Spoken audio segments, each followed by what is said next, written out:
جوهر هاي مال تروف هاي سبو رومو مالي جوهر وان جامو خنا يمبيخ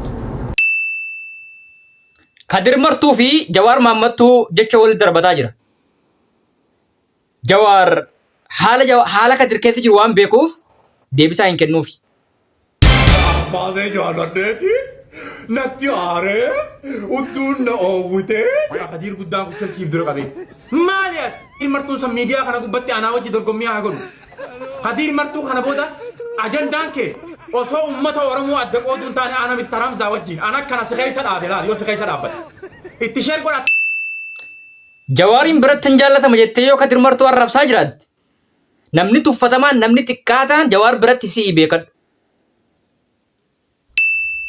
Yaa'u ifiifu ilkee tanaan narra dhume turkii kana deemeetiin ilkee jijjiirradha je'eetiin qabsoon qabsaa jedha ummata kiyyaafan sagalee ta'a jedha nama ummata isaatiif ilkaan irraa harcaa'ee obboleessi isaa ilkaan naabeef ilkaan gatii jedhanii arrabsuun qabsoo osoo hin taane sagaagalummaa bakka jirtu bakka qabsoo osoo hin taane bakka sagaagalummaa jirtaa of eeggadhu of beeki. ilkee artifishaala ilkaan fardaa itti dhaaban koo jawaar. Kun egaa gudariifi kun gurbaa gudar jedhan. Jechi kan keetii fi jechi Sufiyaan wal fakkaata. Asirratti wanni isin jechuu barbaadu laa taqtiluu asuuda bilaatikum wayaakulu kilaabii aadaa'ikum jedhe mootiin eessaa mootii Masrii duraanii Muhammad Mursiin. Obboleessaan kee arrabsitee akka namni biraa arrabsuuf karaa itti bantee jechuudha. Kun cabiinsa hamaadha, kofiinsa hamaadha, very weakness. As keessatti wanni isin jechuu qabu keessattuu wanni irra deddeebi'ee dubbadhu haati kabajaa qabdi. Haati Kadir cinaacha nuu cabee nuu deessee haati Jawaar nama guddaa kana mataa keenya wali qabee kana nuu deessee jechuudha. Kabajatu malaani mataa isaaniirra kaappaa kaa'uuf osoo qabnu arraba namni jedhee waliin arrabsine jennee arrabsine jechuudha. Kadir martuu cinaacha nuu cabee obboleessa.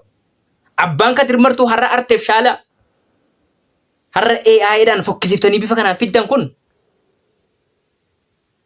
lafee caccabdee wali qabee calanqoo keessaa siidaa goototaa ijaareetiin. Garuu har'a nin qabsaa jedhaa saba kanaaf. Qabsaa akkasii arrabsuun qabsaa akkasii xiqqeessuun kuni qabsoo irratti hin fakkaatu. Akkan duraan isin jedhee sagagalummaa fi baalagummaa shiftummaadha. You know? As keessatti wanni isin jechuu qabu akka fedhe yoo ta'e haala Jawaar keessa jiru haala Kadir keessa jiru Jawaar ni hubata. Jawaar abadan never ever Kadiriin arrabsaa jedhee nama takka hin ergine.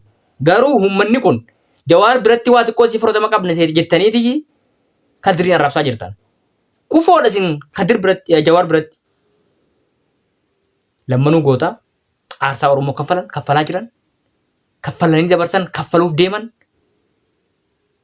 Jawaar nama yuunivarsiitii Ameerikaa barsiisee fataa jedhee jiraachuu danda'uudhaan jeettii mataa isaatiin bobbee galuu danda'uudhaan siyaasa Oromoo keessaa yoo ba'e anaa fi ati jedheeti bar.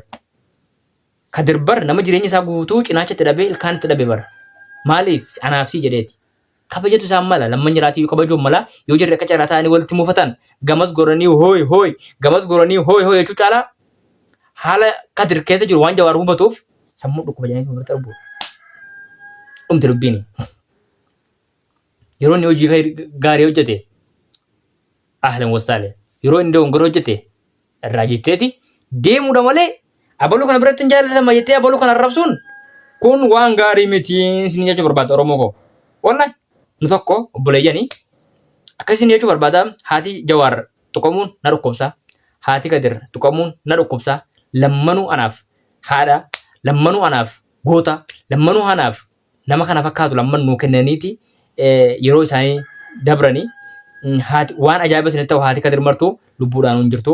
Haati Jawaar Maammadis immoo ni jiranii garuu mucaa isaanii kanaatiif baay'ee takka laalatanii jiranii yeroo silaa bira ta'anii isa xooruu danda'utti hawaasan xoora jedhee biraa deemee jira jechuudha. Haati gootaa egaa duraanuu ni beektanii gammachuun qabdu Kana jechuu barbaada. Waliin rabsina, waliin xiqqeessina, waliin jibbina, wal jaalladhaa tokko ta'a Oromoo isin jechuu barbaada. Let's go.